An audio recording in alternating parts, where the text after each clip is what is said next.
اس پہ اپنی لعنت کو ہمیشہ جاری و ساری کرے. اور ارشاد رب العزت ہے اپنی اس کتاب میں جو قرآن مجید ہے، جو فرقان حمید ہے، کہ بسم اللہ الرحمن الرحیم الف لام میم ذالک الکتاب لا ریب فیہ ہدی للمتقین. درود بر محمد. اللہم صلی علی محمد.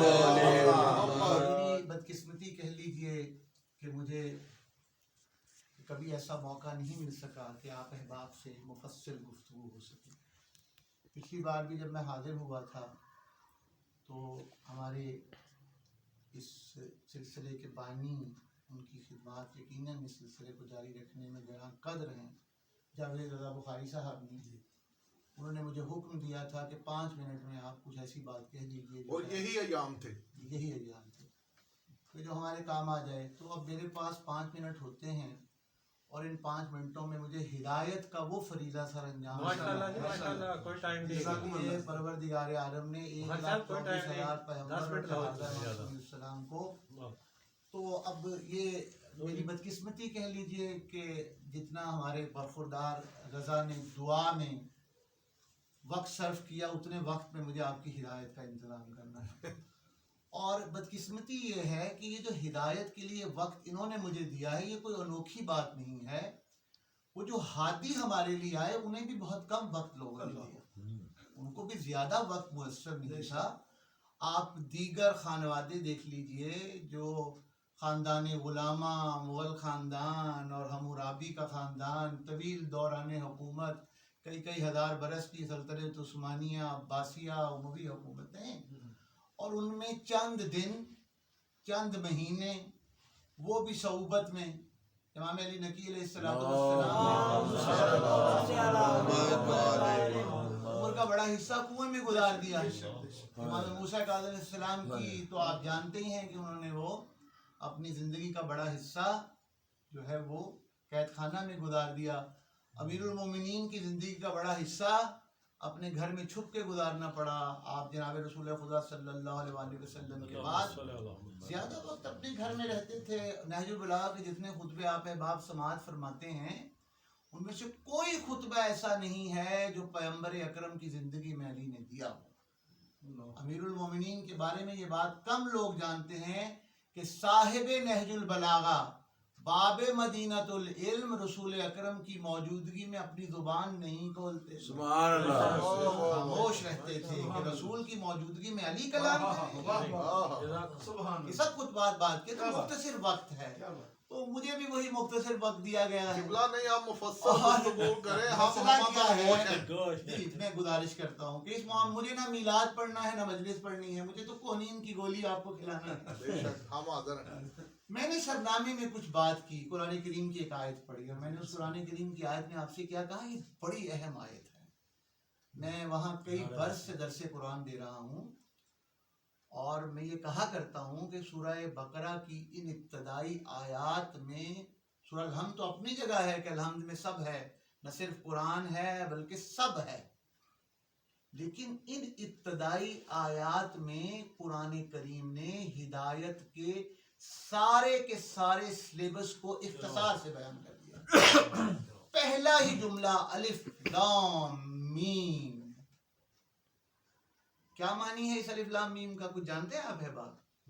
کوئی اور جانتا ہو، کہیں جانتا ہو؟ کوئی نہیں جانتا. سب تخمینے ہیں، ہاں یہ ہے وہ ہے، کوئی نہیں جانتا. اچھا کیوں نہیں جانتا؟ یہ قرآن تو ہماری ہدایت کے لیے آیا ہے، تبیان لکل شیء ہے.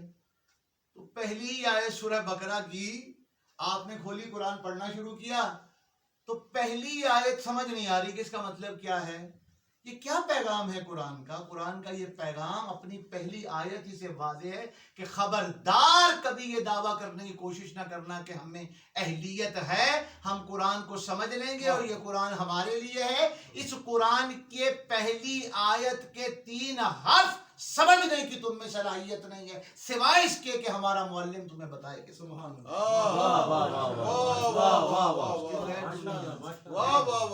پھر کیا کہا، ذالک الکتاب لا ریب فیہ ہدی للمتقین. وہ کتاب، اب تفصیل نہیں بیان کر سکتا کہ ذالک کیوں کہا، ھذا الکتاب کیوں نہیں کہا. یہ بہت لمبی بات ہو جائے گی، مجھے تو ہدایت کی 2 جملے کہنے ہیں۔ وہ کتاب ہر طرح کے ریب اور شک و شبے سے پاک ہے، اور وہ ہدایت ہے کن کے لیے؟ متقین کے لیے ہدایت۔ ہر ایرے غیرے نتھو خیرے کو قرآن سے ہدایت نہیں مل سکتی۔ نہیں مل سکتی۔ کرائٹیریا ہے۔ پی ایچ ڈی کرنا ہے تو وہ کہیں گے بھائی پوسٹ گریجویشن کر رکھی ہے تو آ جاؤ، کہ میں نے تو میٹرک کیا ہے، میں پی ایچ ڈی میں داخلہ لینا چاہتا ہوں، کہ گھر واپس چلے جائیں۔ آپ کی لاکھ خواہش ہو، آپ کی لاکھ تڑپ ہو، آپ بڑے صاحب علم ہیں، آپ بہت کچھ جانتے ہیں، مگر پری ریکوزٹ ہے، اس کی کچھ شرائط ہیں۔ شرط یہ ہے کہ پہلے پوسٹ گریجویشن ایم اے کر کے آئیے، پھر داخلہ ہوگا۔ قرآن نے خود سے ہدایت حاصل کرنے کے لیے ایک بڑی شرط رکھ دی۔ اس سے ہدایت ملے گی کس کو ملے گی؟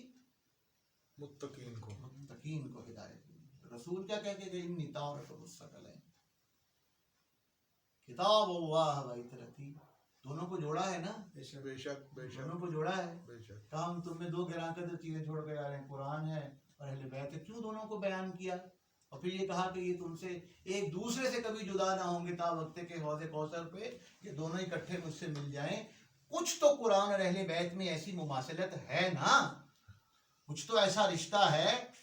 آپ ایک رشتے کو تو جانتے ہیں کہ رشتہ ایسا ہے کہ حسین کا سر قلم ہو جاتا ہے، قرآن سے رشتہ نہیں ٹوٹتا۔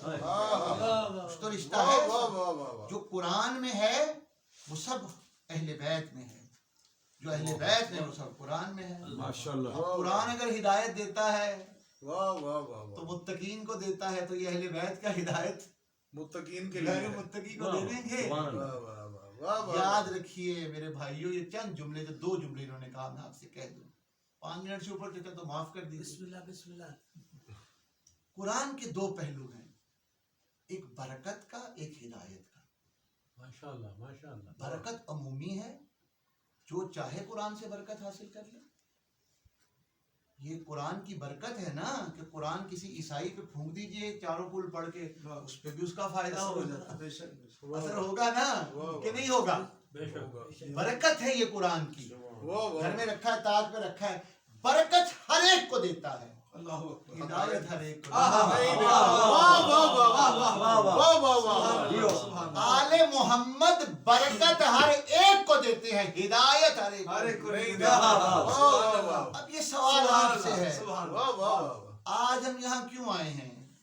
ہمارے بھائی، ہمارے چچا بخاری صاحب یہاں نشستیں کرتے ہیں، محفلیں کرتے ہیں، کیوں کرتے ہیں؟ یہ سوال خود سے پوچھئے، یہ نشستیں حصول برکت کے لیے ہیں یا حصول ہدایت؟ ہدایت کے لیے۔ واہ واہ ماشاءاللہ۔ واہ واہ واہ۔ سبحان ان سے برکت حاصل ہو رہی ہے یا ہدایت حاصل ہو رہی ہے؟ یہ سمجھیے۔ مجلس حسین میں آپ آتے ہیں، کچھ لے کر آتے ہیں اور کچھ لے کے جاتے ہیں۔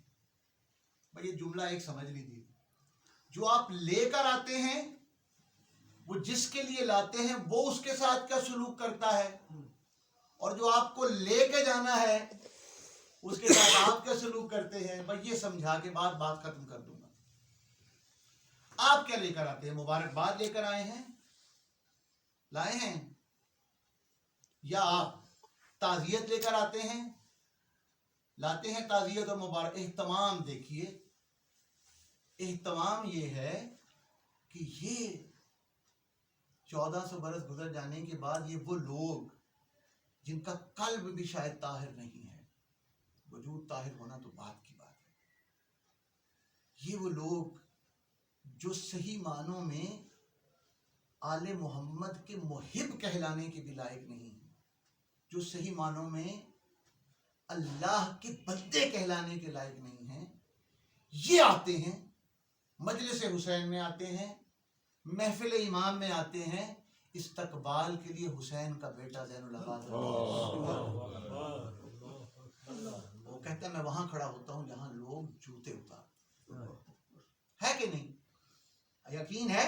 بے شک بے شک۔ معصوم فرماتے ہیں کہ جہاں مجلس حسین ہوتی ہے، جہاں ذکر حسین ہوتا ہے، ایک جملہ کہا جہاں ذکر حسین، جہاں محفل حسین ہوتی ہے، باقی باتیں نہیں بیان کروں گا، ایک جملہ جو معصوم نے کہا کہ جب محفل ختم ہوتی ہے اور جو فرش بچھا ہوتا ہے اس کو سمیٹتے ہیں، جھاڑتے ہیں، معصوم فرماتے ہیں جب وہ فرش جھاڑا جاتا ہے، جہاں میرے حسین کا ذکر ہوتا ہے، جہاں پیغمبر کی اولاد کا ذکر ہوتا ہے، جب وہ فرش جھاڑا جاتا ہے نا سمیٹ، چچا نے ابھی آپ نہیں تھے میں تھا، ہم مل جل کے یہ بچھا رہے تھے وہ بچھا، آپ چلے جائیں گے یہ اٹھایا جائے گا، جھاڑا جائے گا، طے کر کے رکھ دیا جائے گا۔ معصوم فرماتے ہیں جب وہ فرش جھاڑا جاتا ہے تم نہیں دیکھتے، دونوں جانب فرشتے کتاریں بنا کے کھڑے ہو جاتے ہیں اور فرش کی گرد کو سمیٹ کے کیا بات، واہ واہ واہ حسین کی ماں کھانا میں بیٹھتی ہے، ملائکہ آ جاتے ہیں، آل محمد آ جاتے ہیں، آپ نے اہتمام دیکھا آپ کے استقبال کا، آپ لائے مبارکباد وصول کی، حد یہ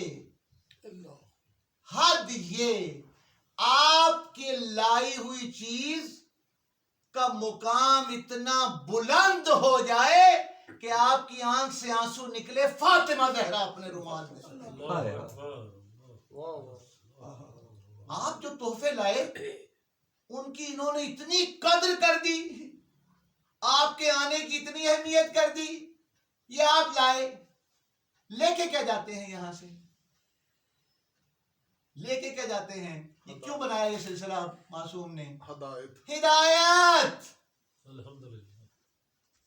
ہدایت لے کے جانا ہے یہاں سے۔ یہ میں یہاں کھڑا ہوں، بیٹھا ہوں آپ کے سامنے، یہ میں ہوں جو بول رہا ہوں، جھوٹ ہے، خدا کی قسم اگر محمد و آل محمد آپ کے حصے کے یہ لفظ مجھے دے کر نہ بھیجتے میں زبان نہیں کھول سکتا۔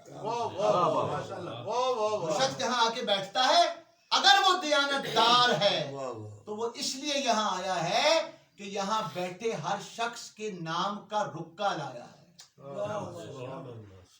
وہ ہر ایک شخص جس کو بھیجنے والا کہہ رہا ہے کہ جاؤ محمد ابو طالب، آج وہاں یہ لوگ بیٹھے ہیں، یہ لفظ ان کے نصیب کے ہیں، یہ لفظ ان کے مقدر کے ہیں، جاؤ ایک ڈاکیے کی طرح ہماری یہ ڈاک ان تک پہنچا دو۔ یہ کام ہے یہاں بیٹھے ہوئے انسان کا۔ جو شخص ان کی ڈاک آپ کو لا کے نہیں پہنچاتا اس کو نہ سمجھیے کہ وہ ان کی طرف سے بھیجا گیا ہے، وہ جو ذاکر حسین ہے، وہ جو ذاکر محمد ہے، یا وہ ذاکر علی ابن ابی طالب ہے، وہ جو ذاکر محمد والے نہیں۔ عزیزان گرامی، پہچان آپ کو میں نے بتا دی، پہچان یہ ہے کہ وہ رسول کی ڈاک لے کر آئے، پہچان یہ ہے کہ وہ علی کی ڈاک لے کر آئے، پہچان یہ ہے کہ وہ حسن و حسین کا پیغام لے کر آئے۔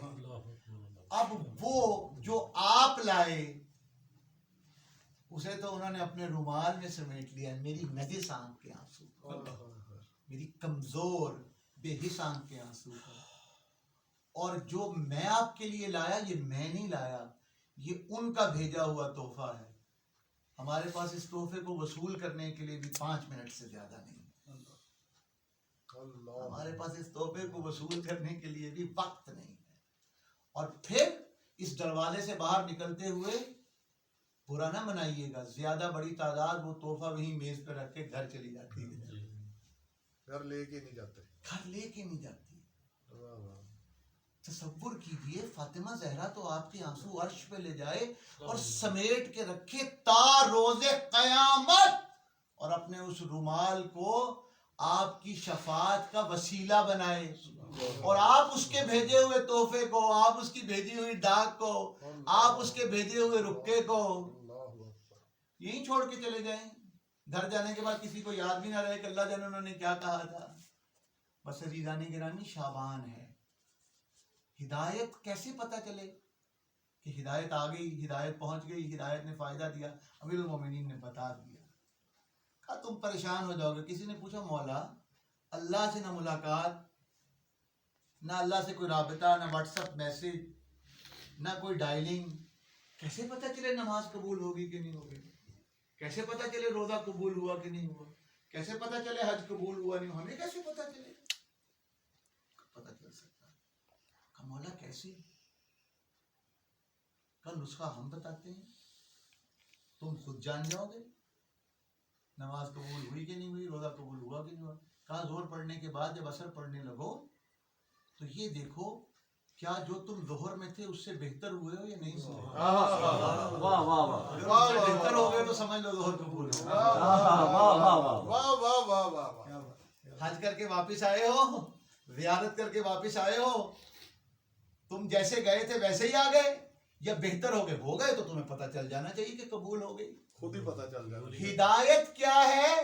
ہر وہ شے ہدایت ہے جو اللہ کے قریب کر دے. کیا بات. سب کیا کہتے ہیں قربتاً اللہ، قربتاً اللہ، سارا دن دہراتے رہتے ہو قربتاً اللہ. بس یہ آخری جملہ ہے، چچا 5 منٹ سے اوپر ہو گئے. آخری جملہ ہے قربتاً اللہ، اللہ کی قربت کے لیے. بس عزیزو یہ جملہ شاید پہلے نہ سنا ہو، اس فقیر کا یہ جملہ لے جاؤ. 2 چیزیں ہیں جن کی قربت میں ہم ہیں. ہم سمجھتے ہیں بس ایک چیز کی قربت ہے، ہم سمجھتے ہیں بس انسان بھاگ رہا ہے، چل رہا ہے، اعمال سر انجام دے رہا ہے، اور ان اعمال کا نتیجہ یہ ہے کہ وہ اللہ کے قریب ہو جائے گا، اللہ کے قریب ہو جائے گا. سب اللہ کی قربت کے لیے ہے نا. ایک اور قربت بھی ہے جس کو نگاہ میں رکھا کرو. ایک اور بھی شے ہے جو دور ہے، ہم اس کے قریب ہونا چاہتے ہیں. ایک اور شے ہے جس کی دوری کی وجہ سے ہم تڑپتے ہیں، وہ ہے ظہور. ظہور امام زمانہ وہ دوسری قربت ہے جس کا حصول ضروری ہے. ایک اللہ کے قرب کے لیے اعمال سر انجام دینے کو، دوسرے ظہور امام زمان کی قربت کے لیے انجام. یہ دونوں قربتیں ذہن میں رہنی چاہیے. جو کر رہا ہوں یہ مجھے اللہ کے قریب کر رہا ہے یا نہیں کر رہا. جو کر رہا ہوں یہ ظہور امام کو قریب کر رہا ہے کہ نہیں کر رہا. ادھر سے تم اللہ کی طرف جتنا بڑھو گے ادھر سے مہدی اتنا ہی تمہاری طرف بڑھ